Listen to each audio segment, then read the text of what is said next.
Una vez más, Salmo 103, vamos a leer los versículos 1 al 5. Dice así la palabra del Señor: bendice, alma mía, al Señor, y bendiga todo mi ser su santo nombre. Bendice, alma mía, al Señor, y no olvides ninguno de sus beneficios. Él es el que perdona todas tus iniquidades, el que sana todas tus enfermedades, el que rescata de la fosa tu vida, el que te corona de bondad y de compasión, el que colma de bienes tus años, para que tu juventud se rejuvenezca como el águila.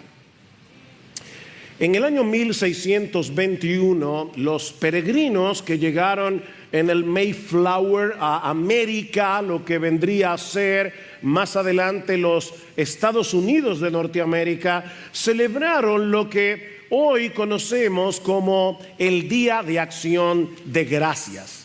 Y déjenme decirles, hermanos, la travesía del Mayflower fue muy difícil, y cuando estos colonos llegaron a América por primera vez, la situación que encontraron allí también fue bien complicada. Así que a pesar de todas las adversidades que ellos habían tenido, las enfermedades, el frío, ellos habían perdido la mitad de su población original.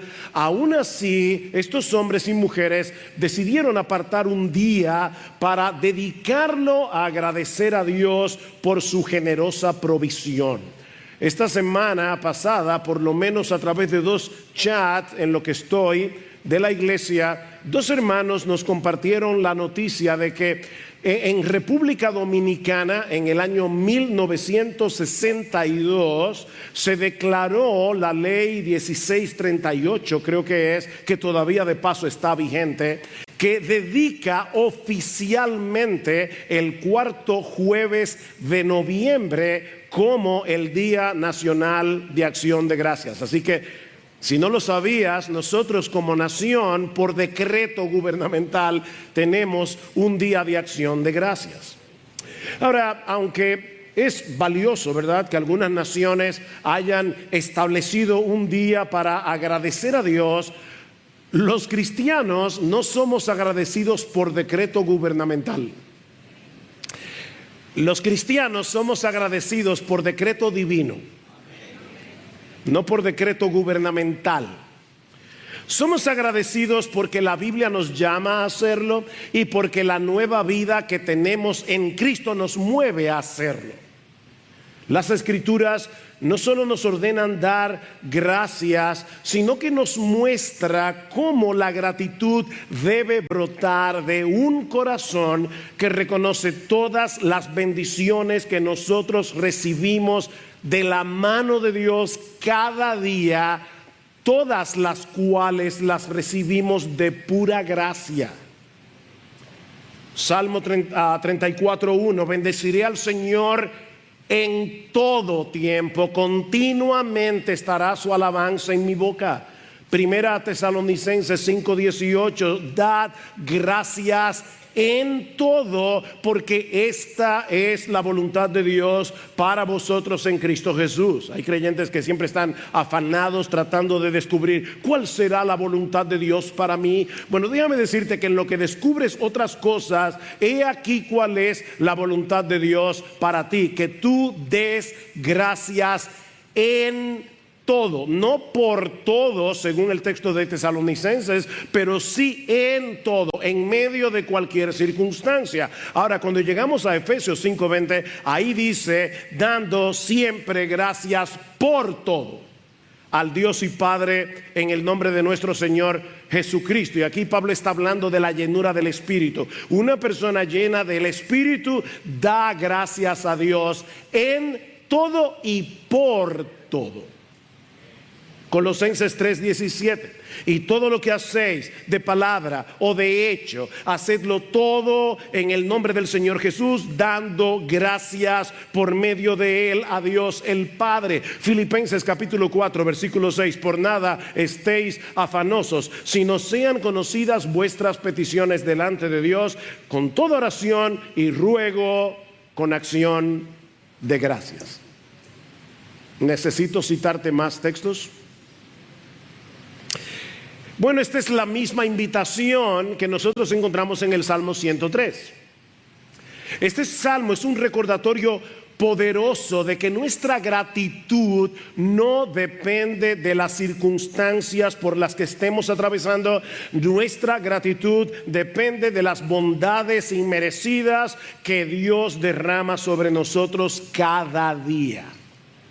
Y si notaron la lectura que hizo Sigfrido hace un momento, tal vez se dieron cuenta que este salmo fue escrito en una especie de onda expansiva, porque el salmista comienza dando gracias a Dios por las bendiciones personales. Versículos 1 al 5, bendice alma mía al Señor. Luego en los versículos 6 al 18, el salmista expande esta onda y le da gracias a Dios por todas las bendiciones corporativas que recibimos como pueblo de Dios. Versículo 6, el Señor hace justicia y juicio a favor de todos los oprimidos. Notan, ya no es algo personal, es algo corporativo. Pero como si esto fuera poco, cuando llegamos al versículo 19, ahora esta onda se expande totalmente y el salmista le da gracias al Señor por todas las bendiciones universales que la creación entera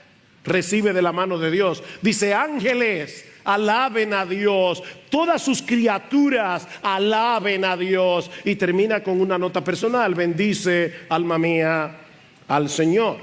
Por causa del tiempo, hoy en la mañana solamente vamos a limitarnos a la primera parte del Salmo, los versículos 1 al 5, las bendiciones individuales por las que debemos ser agradecidos. Pero antes, permítanme detenerme por un momento en algo súper interesante que podemos fácilmente pasar por alto en este salmo, y es el diálogo interior que tiene David en los versículos 1 al 2. Vean el salmo otra vez. Bendice alma mía al Señor y bendiga todo mi ser su santo nombre. Bendice alma mía al Señor y no olvides ninguno de sus beneficios. Mis hermanos, ¿qué está haciendo David aquí? Bueno, él está haciendo lo que todos nosotros hacemos todo el tiempo, constantemente, aunque muchas veces no nos damos cuenta. Y es que estamos hablando con nosotros mismos. Todos nosotros estamos continuamente teniendo un diálogo interior. Nos decimos muchas cosas de las que dependen mayormente nuestro estado emocional y nuestra vida espiritual. ¿Escuchaste bien? De tu diálogo interno depende mayormente tu vida emocional, depende mayormente tu estado espiritual. Mis hermanos, en medio de cualquier circunstancias, por difíciles que sean, pocas cosas serán más importantes que lo que tú te digas a ti mismo. Pocas cosas serán más importantes que este diálogo interior.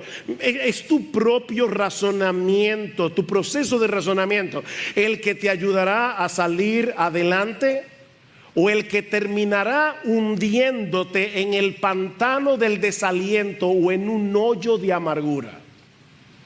Es tu diálogo interior. Es lo que tú te estás diciendo a ti mismo. Es por eso que en el Salmo 42, versículo 5, el salmista tiene que callar a su alma. El salmista tiene que detener su diálogo interior porque se dio cuenta que lo estaba llevando por mal camino. ¿Recuerdan? ¿Por qué te abates, oh alma mía? ¿Por qué te turbas dentro de mí? Espera en Dios. Alma mía, no sigas razonando por donde vas razonando. Estás razonando mal. ¿Por qué te abates? ¿Por qué te turbas? Espera en Dios. Mis hermanos, a veces los cristianos debemos callarnos a nosotros mismos porque lo que nos estamos diciendo no es bíblico y por lo tanto tampoco es real. Si no es bíblico, no es real. Porque solo Dios tiene la capacidad de ver la realidad como la realidad realmente es.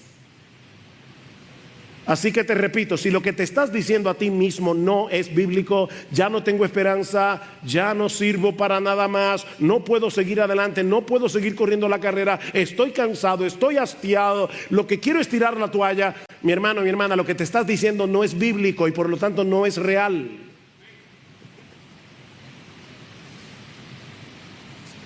Más bien, al igual que David en este salmo, nosotros debemos ordenarle a nuestra alma que sea intencional en traer algunas cosas a la memoria, que es lo que David está haciendo aquí. Decía Agustín de Hipona, si olvidas callarás.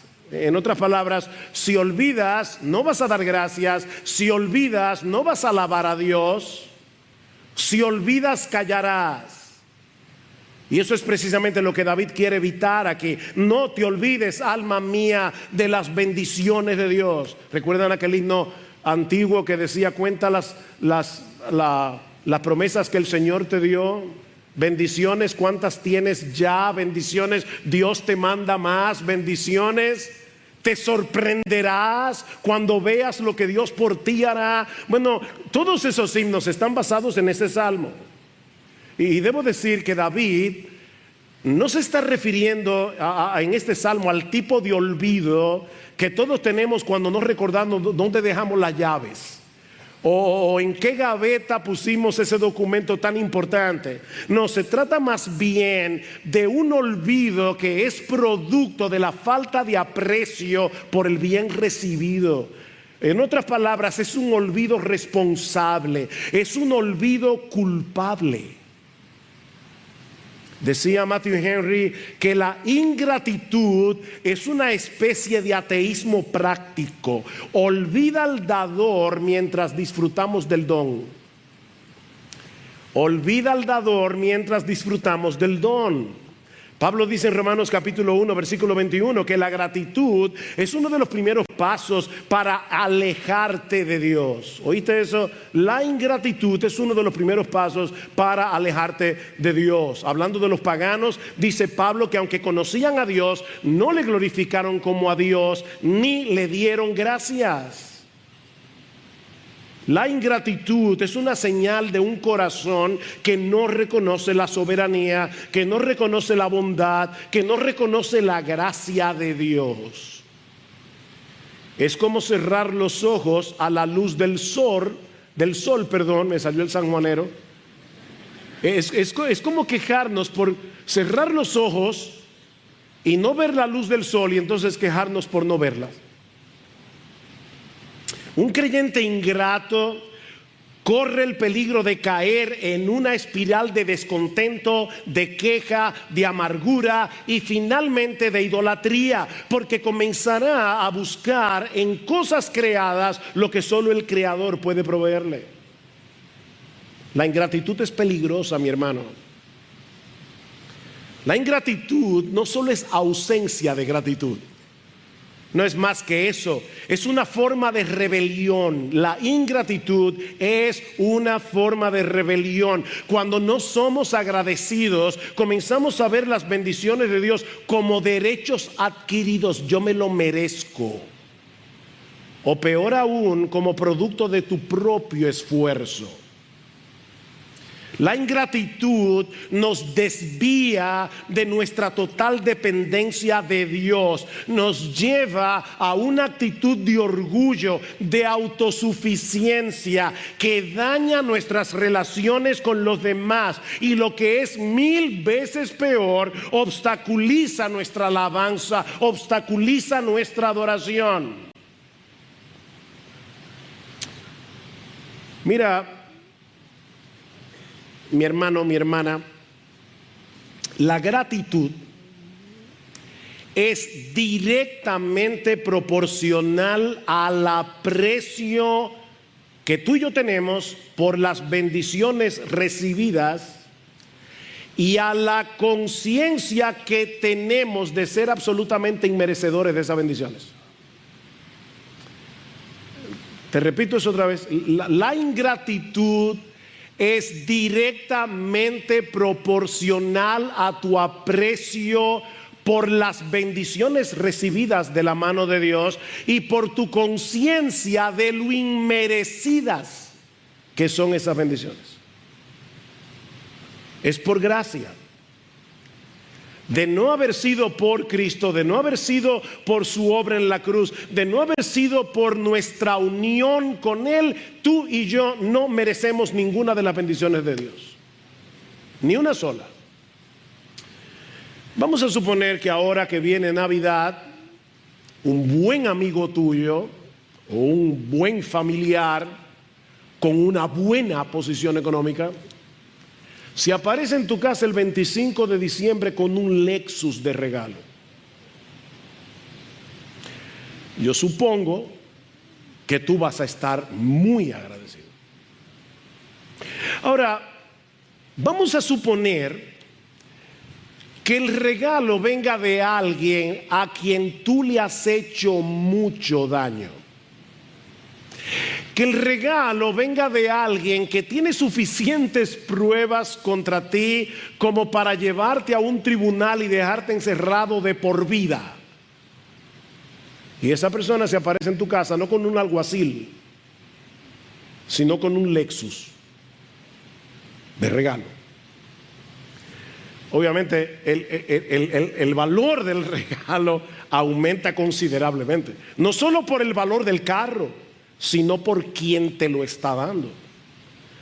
Bueno, mis hermanos, ¿con qué actitud deberíamos recibir tú y yo todo lo que recibimos de la mano de un Dios infinitamente santo, infinitamente justo, que nos conoce hasta en el más ínfimo detalle, que conoce todos los pecados que nosotros hemos cometido y los que vamos a cometer, y Él solamente por su pura gracia, Él decide renovar sus misericordias contigo y conmigo cada mañana? ¿Cómo debemos reaccionar? Bendice, alma mía, al Señor. ¡Wow! ¿Cómo puede ser que Dios me trate tan bien? Mira, mi hermano, nosotros debemos estar más atentos a ese diálogo interior para asegurarnos de que lo que nos estamos diciendo a nosotros mismos sea conforme a su palabra, sea conforme a su evangelio. Lo que tú te estás diciendo a ti mismo es conforme al evangelio.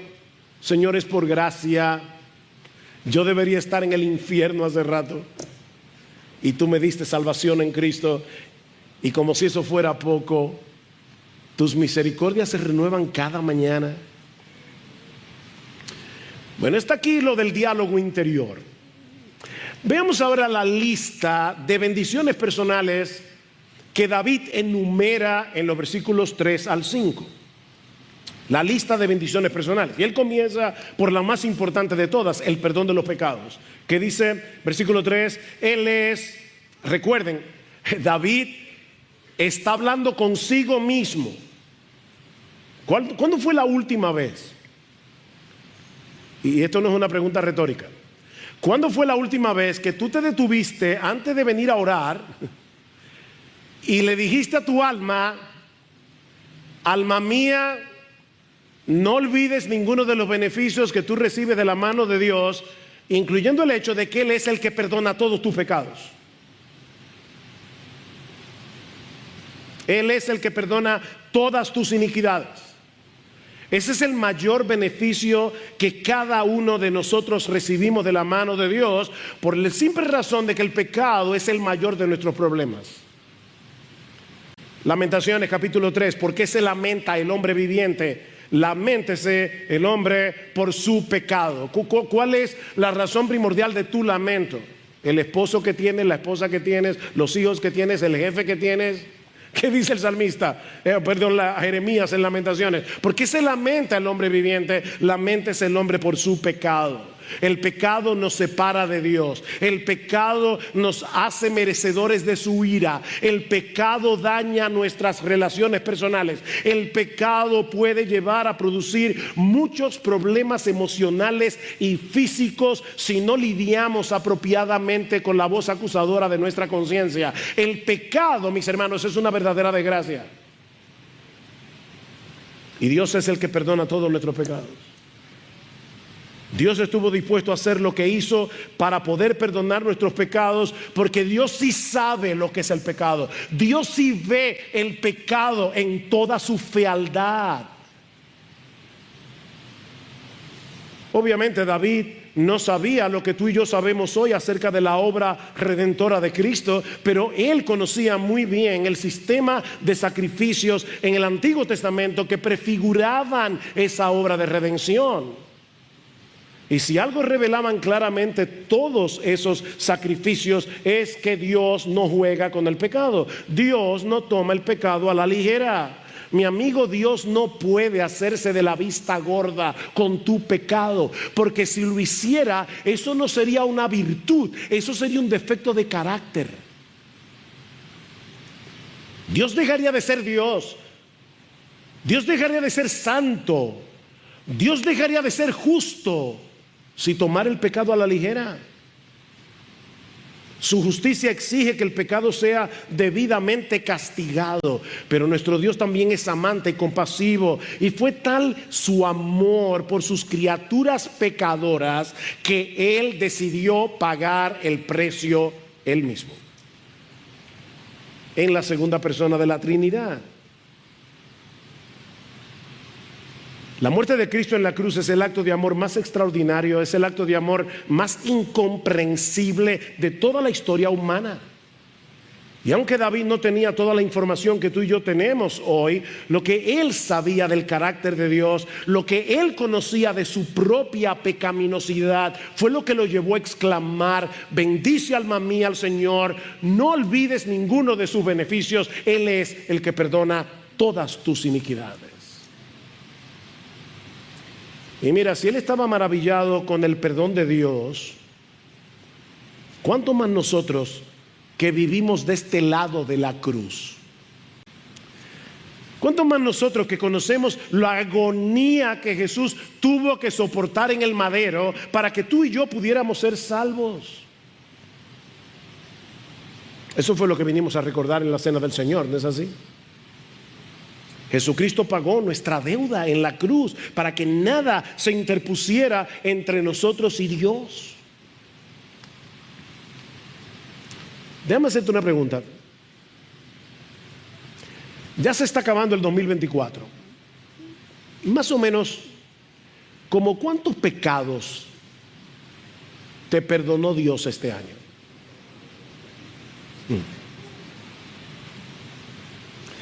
Ok, déjame ponerte lo más fácil. ¿Y en el último mes? Difícil todavía. ¿Y en la última semana?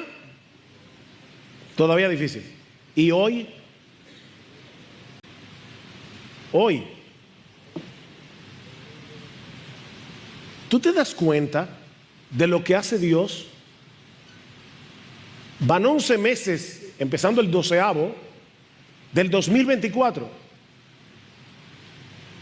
Mira, si nosotros hubiéramos tenido, como la inteligencia artificial está tan avanzada, imagínate que nosotros podamos ponerte un chip que ponga aquí en pantalla todos los pecados que tú cometiste este año. Qué vergüenza.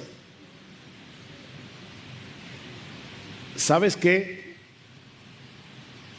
Dios, por su pura gracia, en este año ha perdonado todos tus pecados. No ha quedado uno sin perdón. Si tú eres creyente, mi hermano, Dios en lo que va de año ha perdonado todas tus iniquidades. Mis hermanos, nosotros no tenemos que acallar nuestras conciencias culpables con subterfugios psicológicos baratos. No necesitamos hacer eso, porque nosotros tenemos un Dios bueno y perdonador. Amén. que ha prometido que si confesamos nuestros pecados, Él es fiel y Él es justo para perdonar nuestros pecados y limpiarnos de toda maldad. No tienes que autojustificarte tanto, porque ya fuiste justificado en Cristo. Pero no solamente eso, dice el salmista, y Él es también el que sana todas tus enfermedades. Él es el que perdona todos tus pecados, Él es el que sana todas tus enfermedades. El dolor, la enfermedad es parte de nuestra porción en este mundo caído y maldito por el pecado. Y yo sé que aunque algunos dicen en su mala teología que los cristianos no deberían enfermarse, eso no es lo que nosotros vemos en nuestra Biblia. Los cristianos no están exentos de las enfermedades. Pablo le dice a Timoteo, 1 Timoteo 5:23, bebe un poco de vino por causa de tu estómago y de tus frecuentes enfermedades. Escribiendo acerca de Epafrodito en Filipenses, Pablo dice que no solamente estuvo enfermo, sino que dice que estuvo a punto de morir por su fidelidad a Dios. No, los cristianos se enferman. Pero lo que dice David en el Salmo 103 es que toda sanidad física en última instancia proviene de la mano de Dios. Ya sea que lo haya hecho directamente, ya sea que él haya usado medios ordinarios como los médicos y las medicinas. Mi hermano, mi hermana, Dios es el que sana todas, absolutamente todas nuestras dolencias, porque aún la habilidad que Él le da a los hombres para juntar cosas químicas y crear medicamentos es una capacidad que viene de Dios por su misericordia para con la raza humana. Y ahora yo vuelvo y pregunto, ¿hay alguno aquí que durante el 2024 estuvo enfermo y se sanó?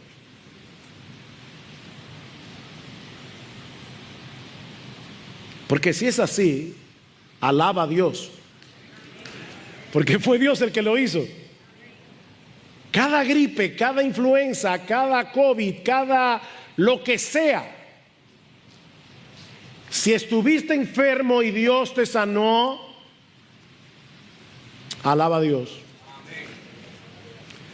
Es lo que el salmista dice, alma mía, no olvides la fiebre de marzo, no olvides, porque Él es el que sana todas tus dolencias. Y algún día nos va a sanar de todas.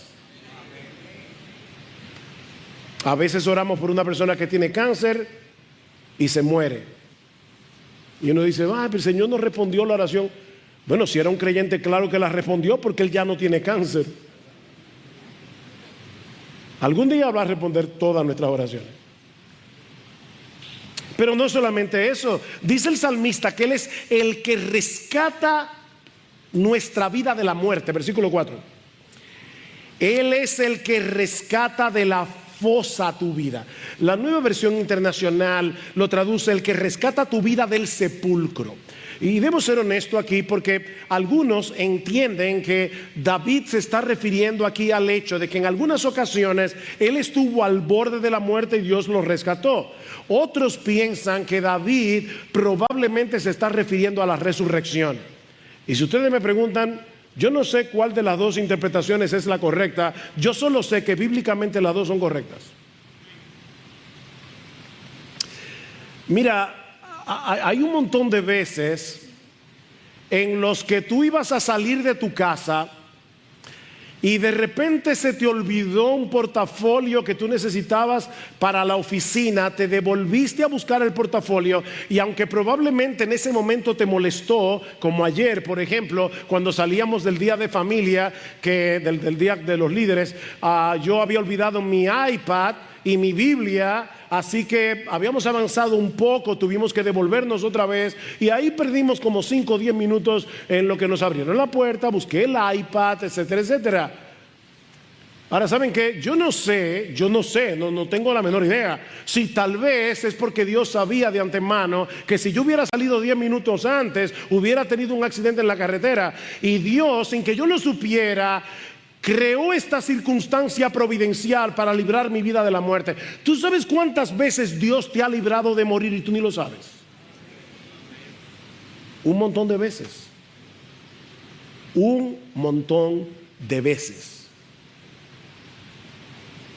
Pero por supuesto, todos nosotros sabemos que nos espera el día glorioso en que nuestros cuerpos serán levantados del polvo por el poder de Dios para experimentar la vida eterna en toda su plenitud. Amén. Libres para siempre del dominio de la muerte. Oh muerte, ¿dónde está tu aguijón? ¿Dónde está tu victoria? Finalmente el salmista concluye esta sección del Salmo con una declaración más general. Dice que Dios, me encanta esto, nos corona de favores y de misericordias. Versículo 5.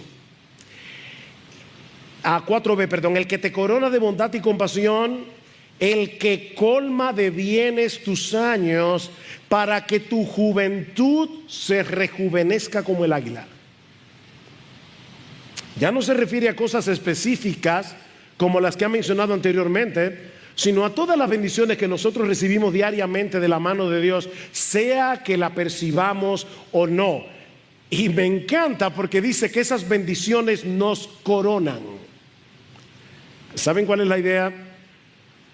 Como si Dios nos adornara con su bondad. O si quieren ponerlo de otra forma, Dios nos hermosea con su gracia. O si quieren ponerlo de otra forma, Dios ha colocado sobre nuestras cabezas una corona tejida con su propia bondad y compasión. Y yo te pregunto, ¿tú te ves a ti mismo así?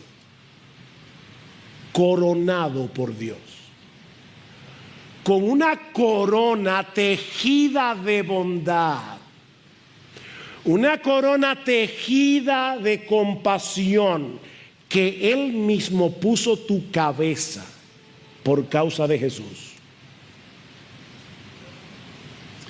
El Dios del cielo se ocupa de cada uno de los suyos. Amén. No solo dándonos lo que necesitamos, sino mucho más abundantemente de lo que necesitamos. ¿Qué dice el versículo 5? Él es el que colma de bienes tus años. Otra traducción puede ser: Él es quien harta de bienes tu existencia.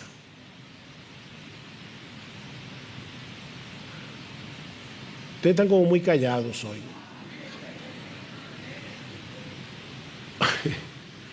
¿Tú viste eso?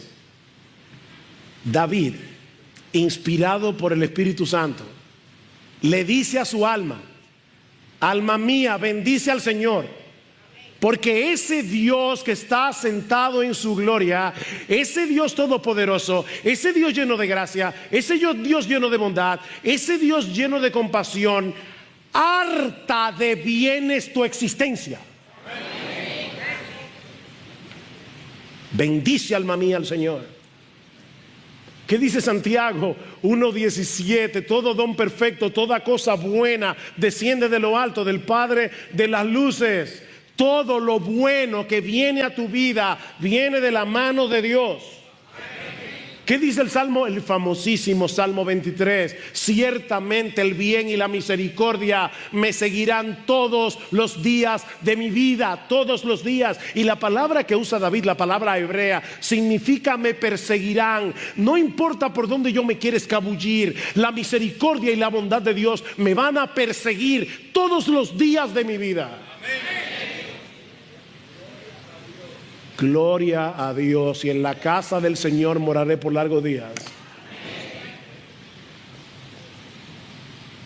En conclusión, en este salmo David nos invita a reflexionar en un Dios que perdona, que sana, que rescata, que corona con su misericordia, que sacia de bienes nuestras vidas.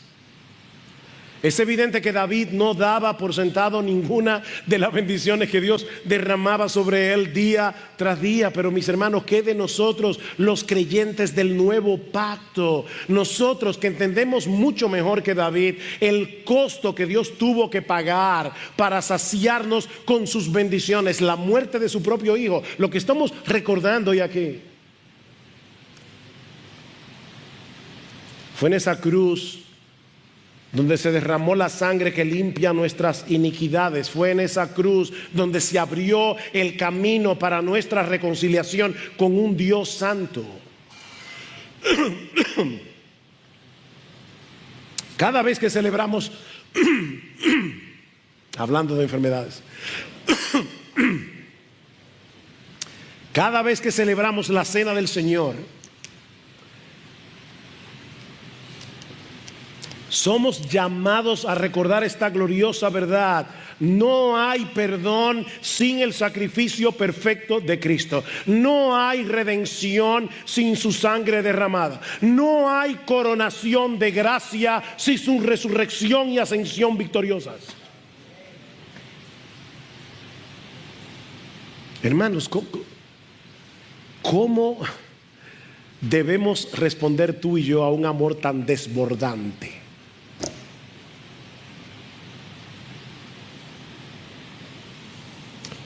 Al acercarnos ahora a la mesa del Señor, oh hermanos, no vengamos de manera rutinaria, no vengamos de manera distraída, sino con un sentido renovado de asombro por lo que vinimos a recordar hoy. Ese pan y esa copa es pan, no es otra cosa, es jugo de la vid, pero son testigos visibles del amor eterno de Dios. Cuando los tengas en tus manos esos elementos, no lo olvides. Son testigos visibles del amor eterno de Dios, del sacrificio de Cristo que asegura nuestras almas, del sacrificio de Cristo que renueva nuestras fuerzas. Al participar de la cena proclamamos su muerte, pero también proclamamos su victoria sobre la muerte. Nos anticipamos al día en que su obra será consumada y nuestros cuerpos resucitados reflejarán su gloria para siempre, por los siglos de los siglos.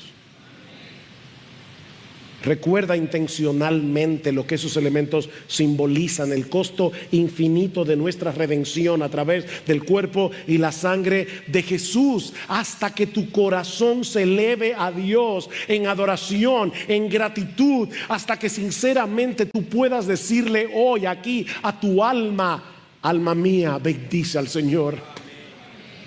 No olvides ninguno de sus beneficios. Hoy hemos venido a recordar que Él lo dio todo por nosotros, para que podamos responder con un corazón agradecido que lo bendice en todo y por todo.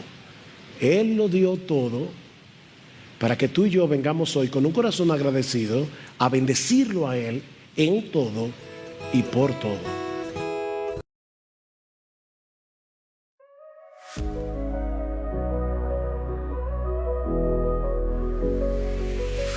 I saw you standing there, a spark in your eyes, caught in the moment, took me by surprise. Your smile lit a fire I couldn't ignore, something I'd never felt before.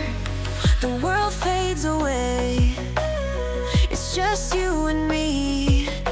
A quiet kind of magic set me free.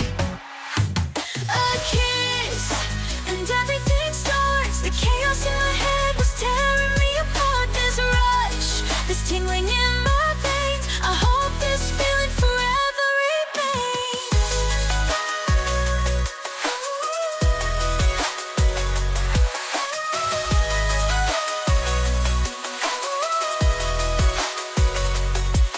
Your touch is a melody, soft and sweet, a rhythm in my heart I can't repeat. Every glance, every word feels so real, a love so new yet so surreal. Is this what they mean when they say it's true? A first love that's bright yet feels so new, even if time fades this moment away. In my heart it'll always stay. A kiss, and everything starts. The chaos in my head was tearing me apart. This rush, this tingling in my veins. I hope this feeling forever remains. A kiss, and everything starts. Etched in my soul, deep in my heart. No matter the distance, no matter the years, the memory of you will calm my fears.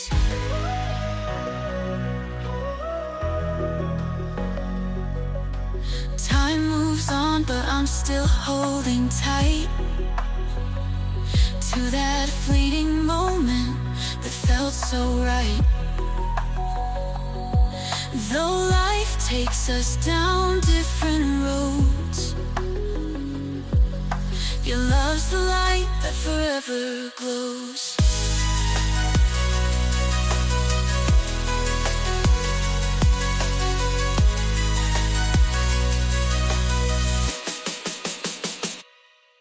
A kiss, and everything starts. The chaos in my head was tearing me apart. This rush, this tingling in my veins. I hope this feeling forever remains.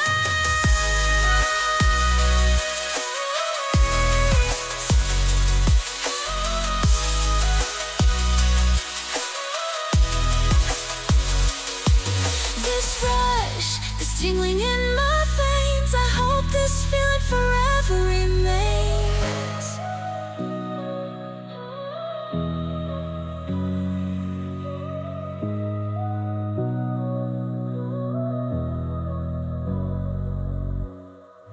A kiss and everything starts. The chaos in my head was tearing me apart.